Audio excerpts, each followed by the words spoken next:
Mayong buntag kanatong tanan. Merry Christmas once again. Dalaygon ang atong buhi nga Dios sa mga awit nga atong gihatag, gi-offer sa atong Ginoo. I know for sure nga ang atong buhi nga Dios nalipay sa atong gihimo. Nagapasalamat usab ako before ako magawali. Akong gipasalamatan ang matag usa. Tungod kay nahimong successful ang atoang Thanksgiving Day, tungod kay naa ang inyong maabtikon nga pagtabang, pagsuporta sa atong lokal nga simbahan alang sa kimayaan sa atong buhi nga Dios. Nag-awas-awas ang panalangin sa Ginoo. Atong dagaan og kusog nga palakpak ang atong buhi nga Dios tungod sa iyang pagkamaayo sa Ebenezer Community Alliance Church. Dalaygon gyud ang atong buhi nga Dios. Kung maghisgot gani ta og panalangin, ganahan gud kaayo ta ana. Ganahan gyud ta nga ang Dios magapanalangin kanato ug mao usab kana ang iyahang gina-desire, ginatinguha nga ihatag kanato mga igsuon. Usahay ang mga panalangin mo ang atuang nahimong basihan sa kung paunsa na kita nahimong magmabungahon diha sa Ginoo. Well, in fact, dili sa kanunay nga ang kung unsa ang imong na-acquire, kung unsa ang atuang anaa sa atong mga kamot mooy basihanan nga kita mas duol diha sa atong buhi nga Dios. Na-remember nako samtang ako before ko naminyo, nag-process ko, niadto ko sa PSA kay para mukuha og Senomar, kanang Certificate of No Marriage. Mogo na usa sa mga requirements. Nagpila nako, taas kaayo ang pila. Unya, number man po na. Kay kato nga time, wala pa'y dili pa uso ng online appointment. So, kuwag number, nya, magpila. Nya, palakasay pagid ang magkuha og number. Kinsay mas duol. Nya, i-declare nga, ganihara ming buntag. Moingon na po itong tigbantay, ganihara gyud ang buntag. Pero igagaw man mi. Una na siya. Ingon na. Taas na kayo ang pila. Naa sa mga 300 ka mga tao ang gusto po nga mo process o nakalinlain nga mga dokumento. Unya, naabot sa punto nga duol na kaayo ko. Duol na kaayo ko sa dito sa mga window kung asa mag-process. Unya, yapihap na ko, naan na lang ko sa mga 7. Karon mas ni duol pag yun, naan na lang ko sa 10. Og sa dihang, naan ako sa tungod unta. Na-declare man dayon ang naa sa sulod. Sir, dili na mo ma-process. Kay nahimong hinay ang connection sa internet. Down daw ang system. Kaya kung tapos na giniron. Huwag mo to make the long story short, nataod-taoran pag yun. Kay wala naman ko ilaing time. Nibalik na bud ko sa pipila ka mga adlaw. Kay ang productivity sa maong agency nagadepende sa ilahang internet connection. Nowadays, nahimo na tang grabe ka reliant, no? Nagadepende na gyud ta sa internet connection or sa electricity. Kung walay kuryente, samot nagwalay internet connection, dili ta makahimo sa mga butang-butang. Daghan kaayo nga nagareklamo sa dihang nag-process sa kanang renew sa ilahang whatsoever diya sa Land Transportation Office. Unya, ma-down ang system tungod kay hinay ang connection. Nahimo pod nga ang mga empleyado sige reklamo. Kay nganong ang ihatag sa ilaha kadi man pong hinay nga internet provider. So hinay gid ang ilahang connection. Usahay ma-determine gyud ang productivity sa usa ka individual, usa ka agency kung strong ang internet connection. Kadaghanan sa mga naga-VA karon or kanang virtual assistant nauso man na no during pandemic tungod kay work from home na perme, mas ni-boom ang kanang sa business outsourcing pag-abot sa BPO nga industry ang kaning work from home or virtual assistant, naa lang ka sulod sa imong panimalay, diha na ka mag-entertain sa imong mga client, mga customer, mag-income na ka. Pero kung why internet, iyabo pod ang kaldero, mayabo ang panudlanan. Grabe ta ka-reliant sa internet connection. Og diha mag-determine ang ato ang productivity. Kung slow ang internet connection, dili kayo ta mahimong productive. Kabalo ba mo? Nga kining akong iwali karon, ako na ning giwali. Pero lahi ang mga audience. Kaya dito man ni sa mga estudyante na ako giwali. Pero nakita na ko, samtang ako nagahuna-huna kung unsa akong iwali. Kanila akong iwali. Kay mas ganahan ko ani nga kay nagminister po ni sa ako. Kabalo ba mo nga mga kaigsunan? Nga gikinahanglan usab kita og strong nga connection aron mahimo kitang productive. Isip mga Kristohano, nanginhanglan kita og strong nga connection. Dili man internet connection, pero ang atong relasyon, ang atong connection diha sa ato ang buhi nga Dios. Gusto kita nga kanang mahimong panalangin sa uban, gusto kita mahimong productive, gusto kita mahimong fruitful, magmabungahon.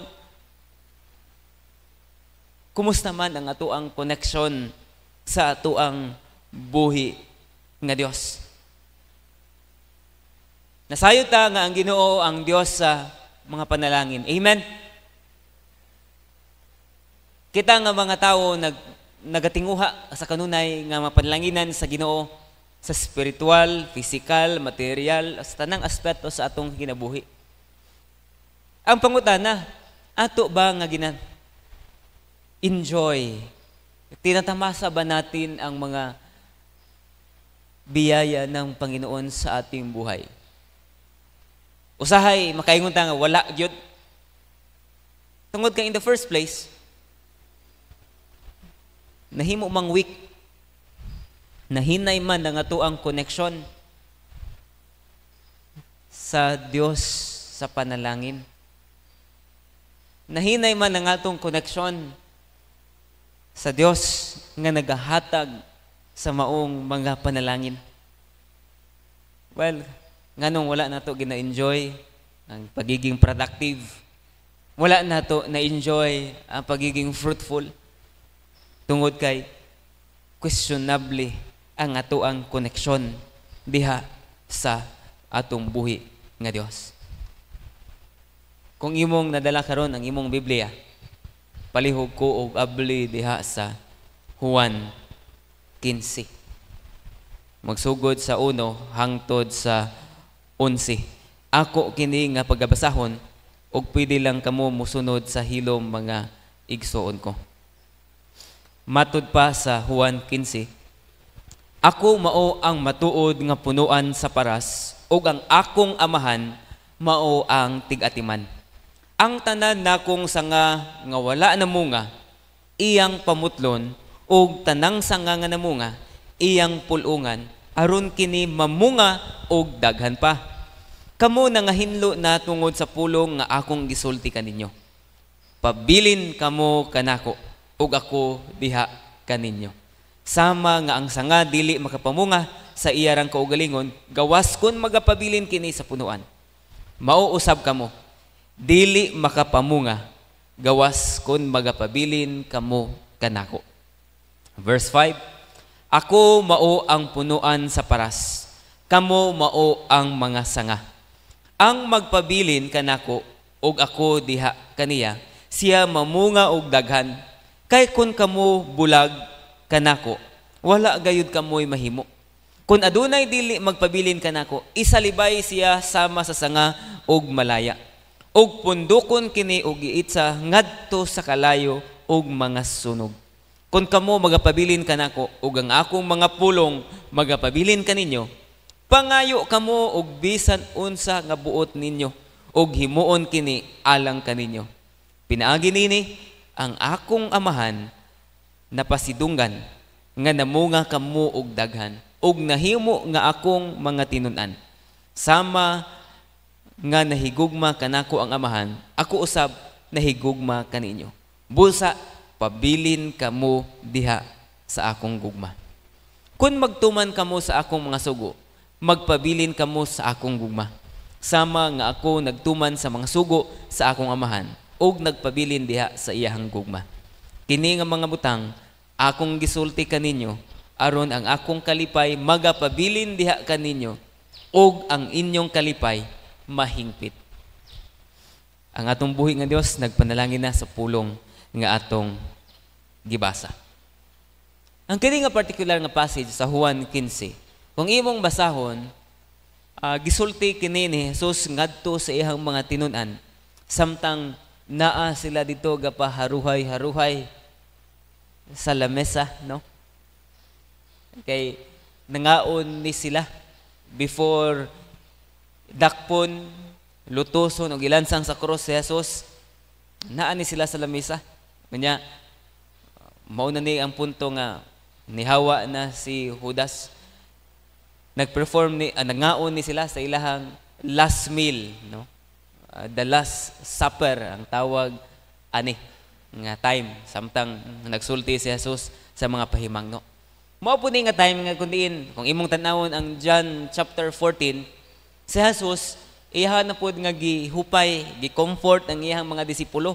Kay naguol naman sila, kiniingon man si Kristo nga mulakaw ko. Pagkataod-taod, mulakaw ko. Unya, wala kayo nila nasabtan. Mo nang gihupay ni Kristo. Mo nang iyang gisulti. In John 15, naghatag na po siya og pasumbi. Kini kanang metaphor, pasumbingay nga iyang gihatag ngadto sa iyang mga disipulo. Ngano mang pasumbingay ang iyang pagsulti ngadto sa iyang mga tinun-an. Tungod kay gusto niya nga mas ilang masabtan. Actually, kung sa atong panahon lisod kaayo i-interpret ang kaning mga pasumbingay, pero sa panahon ni Kristo, duha lamang ang tumong. Usahay, iya aron dili masabtan sa uban ug para masabtan sa iyahang mga tinun-an. Duha no ang tumong. Dili masabtan sa uban, kaning mga uban referring to mga Pariseo, mga Sadducees, ug para masabtan kini sa iyahang mga disipulo. Naggamit si Jesus og kanang common kaayo nga mga butang nga makita sa ilahang palibot. Kung imong tanawon gani, naggamit siya aning paras, no? Ang paras, dili kay ta pamilyar ana, pero samtang niadto mi dito sa labuan, nihapit mi sa balay sa ato ang membro, naamon siya tanom nga paras. Kanya gibutangan niya og trellis, naapay bunga, mamunga di ay. Kanya moto ang ako ang first time nga nakita nga naa diri sa Zamboanga nga naay grapes di ay. Green pa to ang iyahang mga grapes. Kanang paras mo na ang grapes kung wala mo nakasabot. Mukatay na siya. Mukatay unya mamunga. Common kay ni during sa time ni Jesus.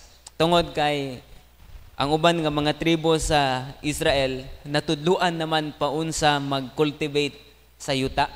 Kabalo na sila mananom. No? Basically ang ilahang trabaho halos kay naanad man ni sila nga magbuhi lang og mga magbuhi og mga sheep, mga karnero, or samtang naa sila dito sa Ehipto, nagbaka-baka sila og aswat atong mga bugat kaayo nga mga bricks. Mao toy gihimo nila, himo og pyramid. Ang dili alien ang naghimo sa pyramid, mga Israelites di ay, muna gisulat na sa Bible. Kani sila kay tungod kay naa na sila sa under sa Roman Empire. Grabe pod ang influence sa mga Romano sa uban nga mga nationality. Unya kabalo na ni sila mananom. Common kaayo during that time. Ilabi na dito sa Jerusalem ang pagtanom og paras. Mo nang gigamit gyud ni Jesus ang paras. Kung sa atong palibot, ang daghan kaayo ang kaning akasya. So kung naa siguro si Jesus diri, naa iya mga disipulo ang iyang gamiton nga pasumbingay aron mas ilang masabtan, maupod ang akasya. Pero during those times, ayang gigamit ang paras aron ilang masabtan. Kay kaning paras, daghan kaayo og simbolo. Nangahulugan pod kay ang sa Old Testament, kung maghisgot gani og paras, it always refer to the people of Israel or ang nasod sa Israel. Apan ang paras, ang Israel, nalaglag man, na-fail man, nasipyat man. Pero niingon si Jesus, ako ang tinuod nga paras. Tinuod gyud siya. Kay dili siya ma-fail. Kabalo ba mo kung imong tanawon ang imong Biblia? In John, iha nang gi-mention, iha nang gipaila kung kinsa siya. Iha nang gi-reveal kung kinsa si Jesus. Iha nang gisulti diha sa previous nga mga chapters sa John, ingon pa ni Jesus, ako mao ang pan sa kinabuhi, no? Bread of life. Iya pong gi-mention in John 8, ako ang kahayag sa kalibutan. Ako mao ang pultahan in John 10. Ingon pa niya, gisulti po ni Jesus, ako ang maayo nga magbalantay. Ako mao ang kinabuhi. Ako ang kamatayon ug ang kinabuhi. Gisulti po ni Jesus, ako ang dalan, ang kamatuoran ug ang kinabuhi. Og mao kini ang ikapitong nga I ams. Naman tayo mga 7 I ams ganing sa John. Gisulti ni Jesus ang katapusan in John 15. I am the vine. Ako ang tinuod nga paras. Wow. Iyan na di ay nga hinahinay nga gi-reveal. Siguro sa dihang hayag kaayo, no?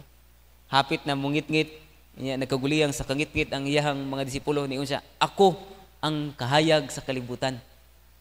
Samtang siguro wala sila kabalo sa dalan, nasalaag guro sila, niingon po si Jesus dayon sa iyang mga disipulo, ako mao ang dalan, ang kamatuoran ug ang kinabuhi. No? Maayo gid ni Jesus mogamit og mga pasumbingay aron mas masabtan sa iyahang mga disipulo.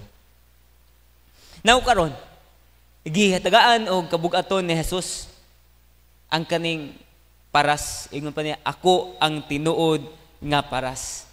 O niya, girefer po niya dayon sa iyahang mga disipulo, og kamo mao ang mga sanga.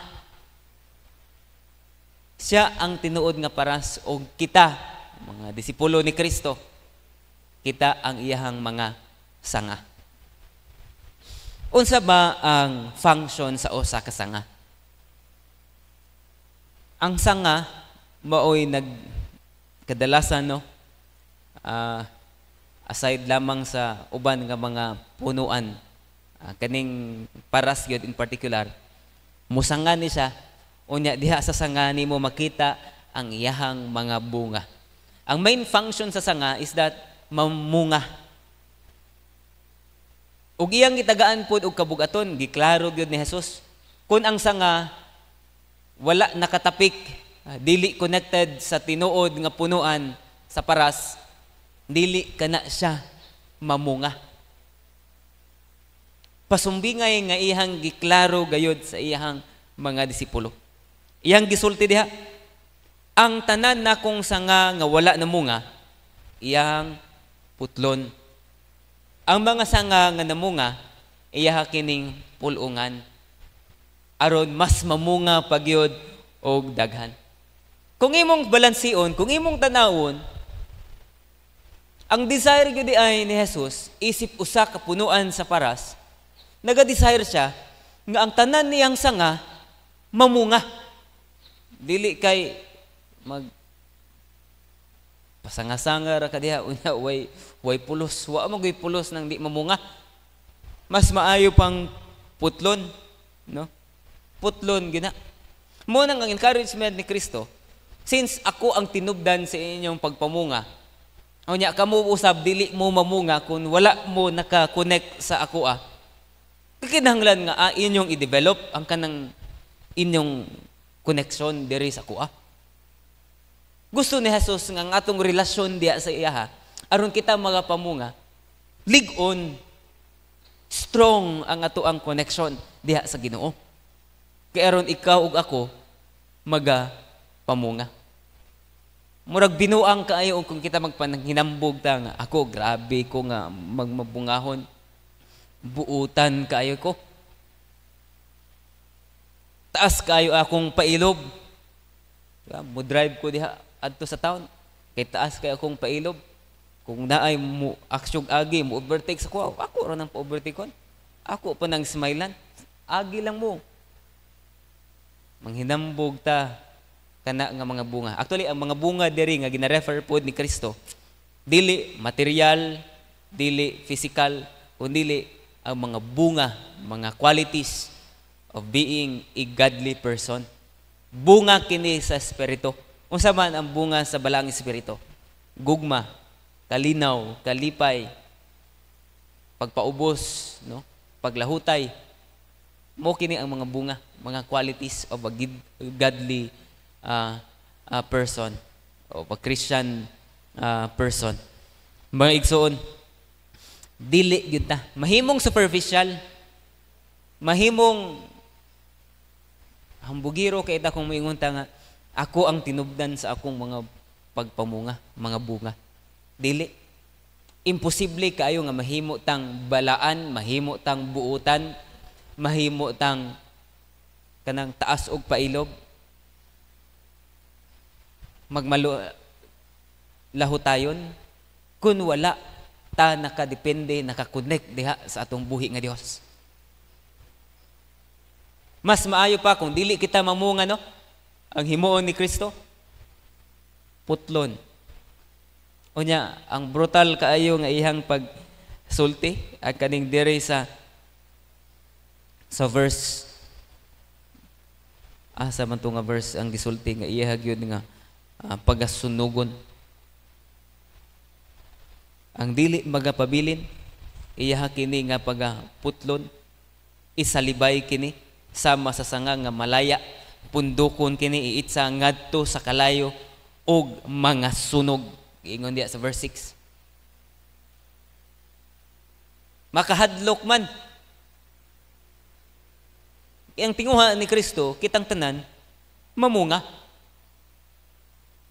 Kaya mo ka na ang iyahang gusto. Sa atong pagpamunga, mahimo kita nga vessel sa Ginoo. Mahimo kita nga instrumento ngadto sa panalangin, sa pagpanalangin sa uban, tungod kay kita connected sa atong buhi nga Dios. Ang kaning pagpamunga, timailhan po day ni, nga mahimo tang tinuod nga disipulo ni Kristo. No? Gisulti diha. Magpabilin ta diha kaniya. Kabalo ba mo ang word nga magpabilin? Diri? Or to abide, to stay connected. Gitagaan gyud ni og kabug-ato ni Kristo. Ngayon man, kung balik-balikon gani nang usa ka pulong, importante gyud kay na. Kading word nga magpabilin, pabilin kamo kanako, pabilin sa akong gugma, pabilin kamo sa akong pulong, pabilin, magpabilin. Itagaan kini og importansya ni Kristo. Many times, at least 10 times kini nga gisulti sa maong passage. Mo nang karon nga kamuntagon, mangumusta ko sa inyo ha. Mangumusta ko sa atong estado diha tubangan sa Ginoo. Naa pa bata nagapabilin diha kaniya. Kumusta man ang atong koneksyon sa ato ang buhi nga Dios? Well, pastor, paunsa man kanang magpabilin? Sayon kayo.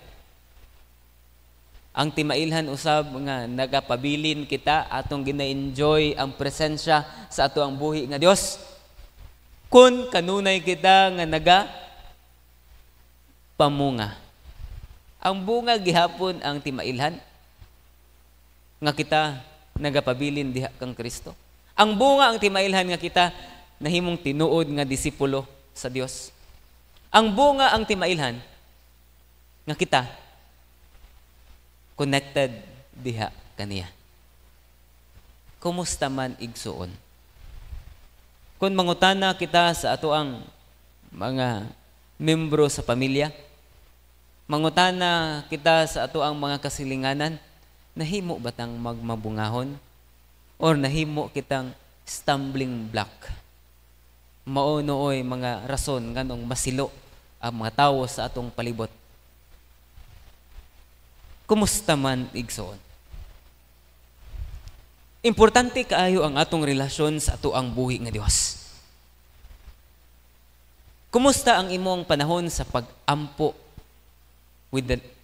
to God? Ang imong pagtuki sa iyahang pulong. Bisag dili kini requirement, no? Tungod kay nahigugma ka kang Kristo, nagapabilin ka diha sa iyang gugma, nagapabilin ka sa iyahang pulong, gi-enjoy nimo ang iyahang presensya. Kumusta man igsuon ang imong relasyon diha kang Kristo? Kung dili intimate, dili kayo hingpit ang imuhang koneksyon sa atuang buhi nga Dios, maulaw ta, no? Dili kayo musuod, maya sige pa kag demand, Lord, ganahan ko ani. Usahay, hulgaon pa nato ang Ginoo. Di man nimo ihatag akong gusto. Di nako magampo. Hinamduman na po na ko itong illustration. Ako naming na-share sa inyo, ha. May tungod sa pag-ampo ba. Kristohanon ni siya sa bata pa. O niya, sa dihang na-influensyahan, nagdako, nahimong atheist, hindi na muto og Ginoo. Unya, karon kay nahimo man siyang seaman. Unya, naguba ang ilahang barko. Nakasakay siya sa ilahang lifeboat, tagsa-tagsa. Upat na lang sila ang nabilin. Nalunod na gud ang ilahang barko. Dagko kayo ang balod. Dagko kayo ang balod. Nya murag wala na gud siya laing choice ba. Niampo siya. Ingon pa niya siyang pag-ampo. Lord, kabalo ka nga sa una, Kristohanon ko. Nagatuo ko sa imuha. Pero daghan kayong mga pruweba nga murag di na gyud ko mutuo sa imuha. Pero karon, mutawag ko nimo, Lord. Pipila na gyud ka tuig naa na sa mga 30 ka tuig nga wa ko nitawag sa imong pangalan. Pero karon, Ginoo, mutawag ko diha kanimo. Aduna ko'y usa ka pakigsaad diha kanimo nga akong buhaton karon samtang ako nagatawag sa imong pangalan. Ingon pa sa nagampo, atheist man siya. Karon, Lord, luwasa lang ko. Luwasa lang ko aning ako ang sitwasyon. Dagko kayong balod, ngit-ngit kaayo ang kadagatan. Luwasa lang ko, Lord. Ako gyud isaad nga last na gyud nako ni nga tawag sa imong pangalan. Di na gyud ko mutawag. Pinuang man kayo. Usahay inana biya ang atong relasyon sa Ginoo, no? Mutawag lang ta og nagkalisod na. Wala pagyud ta nagapamunga. Kabalo ba mo unsa ang mga benefits kung kanunay kita nga connected sa atong Ginoo? Kanunay ta nga nagapabilin diha kaniya? Kung imong basahon igsuon, tubagon sa Dios kung unsa man ang imong hangyoon diha kaniya, kung sigon kini sa iyahang kabubuton.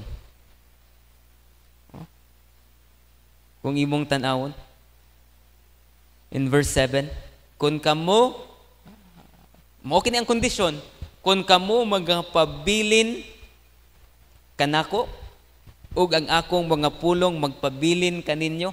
Mao na ang kondisyon na magpabilin dede kang Kristo, magpabilin ta sa iyong pulon. Ang gisulti, pangayo kamo og bisan unsa nga buot ninyo. Bisag unsa atong pangayoon diha kang Kristo, og himuon kini niya alang kanato. Wow! Makapangayo kita og bisan unsa tungod kay Ato mang gina-enjoy ang iyahang presensya. Gina-enjoy nato ang pakigrelasyon diha sa Ginoo. Nagapabilin ta diha kaniya. Sayon kaayo ang logic. Kung ang usa ka anak kanunay nga nagasunod sa iyang ginikanan, nagatuman, nagarespeto, ginahigugman niya ang iyang ginikanan. Unya muhangyo na siya. Ma pa. Na ako'y gusto nga paliton pero dili man ko able ani. Pero kabalo ko nga able mo. Kabalo ba mo unsay immediate nga response sa ginikanan? Ingon na, unsa man na anak? Kay atong pangitaan og pamaagi. Unsa man na? Kay atong paliton. Willing. Inana po ang atong Ginoo. Do usahay limitado ang resources sa atong ginikanan, pero pag abot sa atong buhi nga Dios, nothing is impossible with Him. Ang pangutana, nagapabilin ba ta diha kaniya?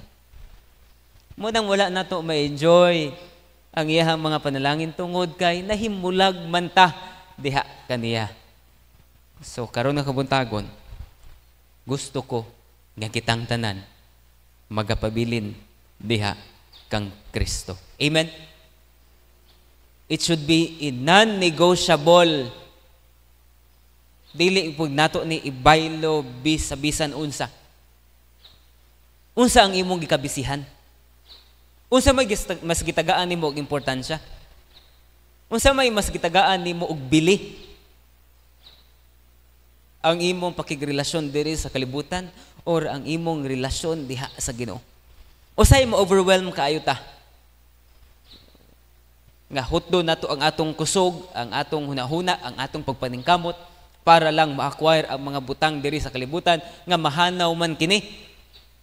Apan ang Dios way pagkabalhin, way pagkahanaw, ang iyang gugma, ang iyang pulong, ang iyang presensya mo'y magasatisfy ka nato. Magapuno ka nato. Magahatag ka nato og tinud-anay nga kalipay, nga kalinaw. Iyan ang gisulti. Kining mga butang nga akong gisulti kaninyo, aron ang akong kalipay magpabilin diha kaninyo. O ang inyong kalipay mahingpit. Wow! Tinguha ka na sa atong buhi nga Dios nga iya kitang lipayon.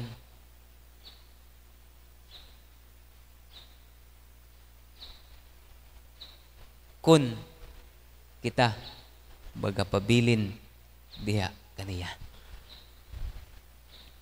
Gusto sa Ginoo nga kita bagapabilin diha kaniya.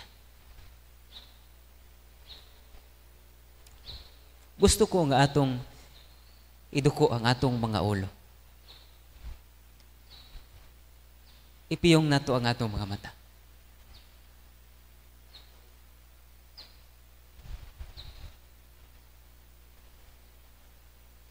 Mangayo kita og kapasayloan sa atong Ginoo.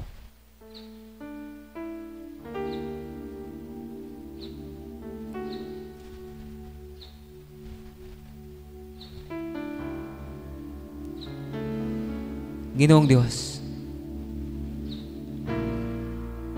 tinuod nga kami aduna nay relasyon diha kanimo.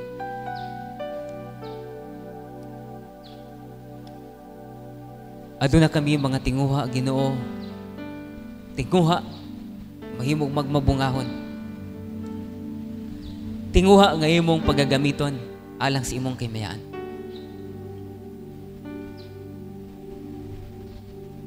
But most of the time, we fail you. Kaya nga among mga focus dito na sa mga material ng mga butang. Nawala na ang among focus diha sa Dios nga mao'y tinubdan sa mga panalangin.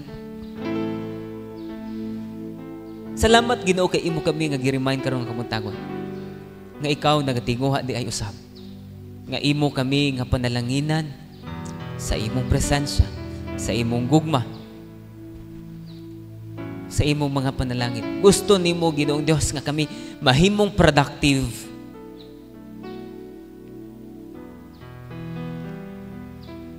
Apan Lord, kami usahay nahilayo, nahimulag diha kanimo.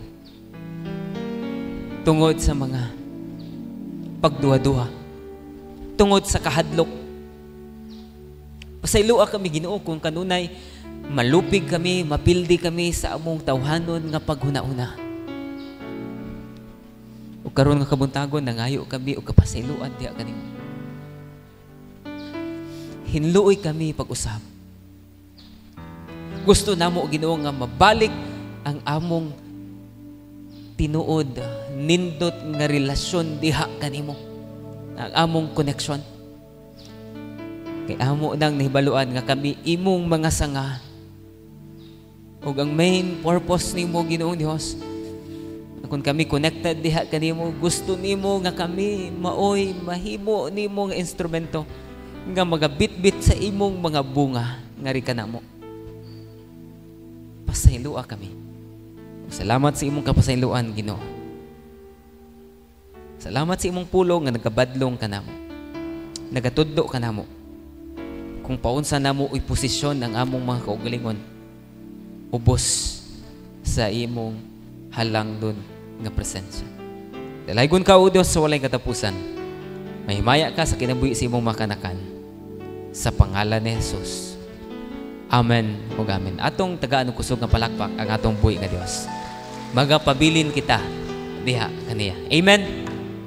Mayong buntag kanatong tanan.